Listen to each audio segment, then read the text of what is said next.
সুপ্রভাত বন্ধুরা। আমার লাস্ট ভিডিওতে আমি বলেছিলাম আমার বাড়িতে কিন্তু বসেছে চাঁদের হাট। চাঁদের হাট তো তোমরা দেখেছোই যে আমার মা এসেছে, বোন এসেছে, বোনের বাচ্চুটা এসেছে। তো দেখো এই যে বাচ্চু কিন্তু পিৎজা খেতে ভীষণ ভীষণ ভালোবাসে। সে ভাত না দিলেও চলবে, কিন্তু তাকে পিৎজা দিলেও চলবে। তাকে দেখে তোমরা বুঝতেই পারছো।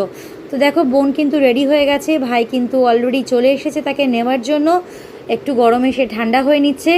তো চাঁদের হাট আজকে ভাঙছে, কিন্তু হ্যাঁ ভাঙলেও কিন্তু একটুর জায়গায় মন খারাপ হওয়া থেকে আমি বিরত রেখেছি।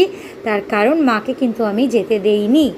আর হ্যাঁ, ছোট্ট মানু কিন্তু এতটুকু কান্নাকাটি করেনি। তার মাসিমণি চলে গেছে, সে কিন্তু হাসতে হাসতে বিদায় দিয়েছে এবং আবারও বলেছে যে তারা যেন আবার আসে।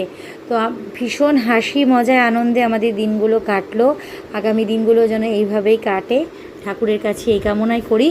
আমারও আমার পরিবারের সবাই যেন সুস্থ থাকে, ভালো থাকে। চলো টাটা, বাই বাই।